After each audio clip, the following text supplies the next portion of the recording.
हमने बेसिकली इस बार हमने बीड़ा उठाया है कि हम अपने पंचकुला ज़िले के हर यूथ को या यूथ से बड़े मतलब बच्चों से बड़े ऊपर तक सबको एड्स बीमारी के बारे में अवेयर कराएंगे, क्योंकि एड्स जो है फैलती अनप्रोटेक्टेड सेक्सुअल रिलेशंस या ब्लड के कांटेक्ट में आने से या निडल्स यूज़ निडल को इस्तेमाल करने से फैलता है। तो ये बेसिकली बीमारी तभी हम रोक सकते हैं जब हम खुद हमें इस बीमारी के बारे में पता हो और हम सतर्क हों।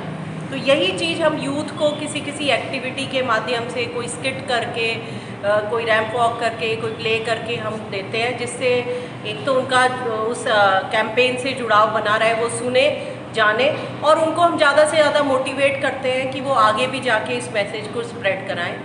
मेरा अभी एज सिविल सर्जन मुझे ये लगता है कि एड्स एक ऐसी बीमारी है जिसको अगर हम सब सारे लोग और ख़ासतौर पे मीडिया अगर हम साथ में चलें तो ये बीमारी बहुत जल्दी ही हम ख़त्म कर सकते हैं। क्योंकि अगर जिसको एक बार एड्स है, अगर उससे आगे नहीं फैलेगी तो ये बीमारी कोई खांसी से, जुकाम से, कोई कांटेक्ट में मतलब गले लगने से, पास बैठने से नहीं फैलती है। तो ये बीमारी सिर्फ कुछ ही जो तरीके हैं उसी से फैलती है। तो वो उनको अगर हम अपने लिए अवेयर हैं और उनकी सुरक्षा का अगर हम ध्यान रखें तो मुझे लगता है कि इस बीमारी को हम जल्दी ख़त्म कर पाएंगे।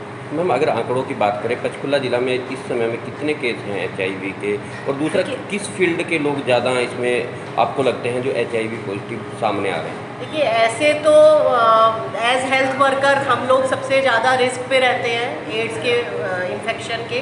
तो ये बीमारी को एज स्टिग्मा नहीं लेना चाहिए, लेकिन जैसे मतलब मैंने बताया ना, इसका माध्यम कोई किसी तरह का अनप्रोटेक्टेड सेक्स जिसमें किसी को पता नहीं है कि सामने वाला पर्सन HIV से ग्रसित है, या फिर जैसे अगर नाई की दुकान पे जाएं और उसमें जाके बार्बर ने यूज्ड ब्लेड दोबारा यूज़ कर लिया तो उससे कोई कट लग गया, या जैसे टैटू बनवाते हैं तो उसमें यूज्ड निडल यूज़ कर लिए, या किसी झोला छाप डॉक्टर के पास गए, उसने इंजेक्शन लगाया और उसी इंजेक्शन को दूसरे पेशेंट को लगा दिया।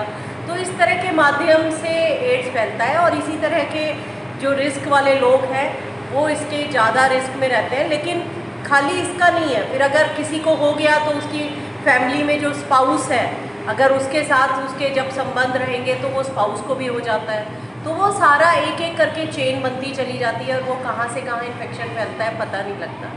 तो इसमें हमें बेसिकली मतलब मैं ये नहीं कह रही, अभी भी एड्स के हिसाब से हमारे केसेस काफ़ी ज़्यादा हैं, तो उसको हम अवेयरनेस एक्टिविटी के थ्रू, और ट्रीटमेंट भी इसका अवेलेबल है। हमारे पास सेक्टर 26 में ART सेंटर है जहाँ पे फ्री दवाइयाँ मिलती हैं एड्स के मरीज की। अगर किसी को इन्फेक्शन हो भी गया है तो घबराने की ज़रूरत नहीं है, वो हमारे से जुड़े, आके रेगुलर दवाइयाँ लें, फ्री ट्रीटमेंट होता है, फ्री हर चीज़ का इलाज होता है। इवन सरकार ने एड्स के मरीजों को फ्री पेंशन की 2250 रुपये देने की अनाउंसमेंट किया है। तो वो सब इसलिए किया है कि लोग इसको स्टिग्मा ना समझें, लोग उनको समाज से बाहर ना करें। ये कोई स्टिग्मा नहीं है, बीमारी है। जैसे कोविड एक बीमारी है, ऐसे ही ये एक बीमारी है।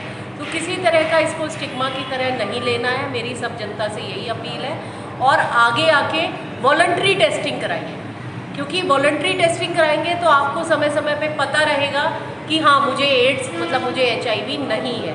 तो एटलीस्ट आप अपने आप को सुरक्षित महसूस करेंगे। और अगर पता लग भी गया, अगर मान लो इन केस पॉजिटिव आया भी, तो वो हम नाम कभी भी डिस्क्लोज़ नहीं करते हैं, वो सिर्फ उस मरीज और हेल्थ डिपार्टमेंट के बीच में ही रहता है।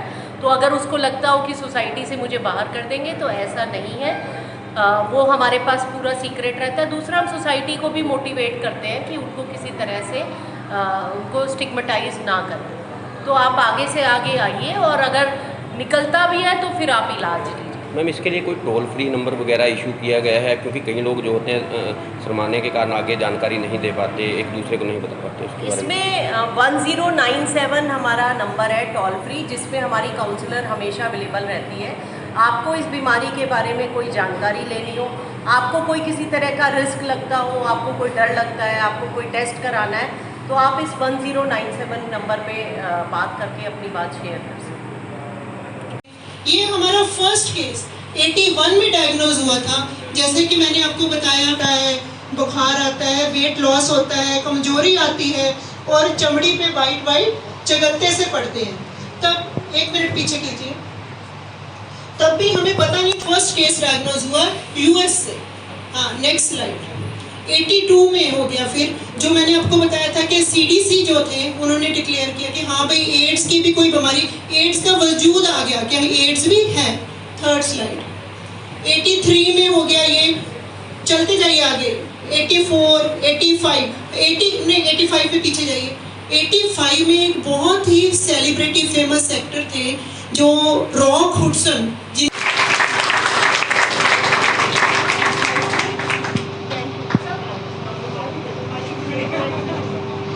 देखिए आप कहोगे कि मैडम फिर से बोलने आगे बोर कर रहे हैं हमें, बट एक चीज़ ना रह गई थी जो मैंने स्किट में देखी।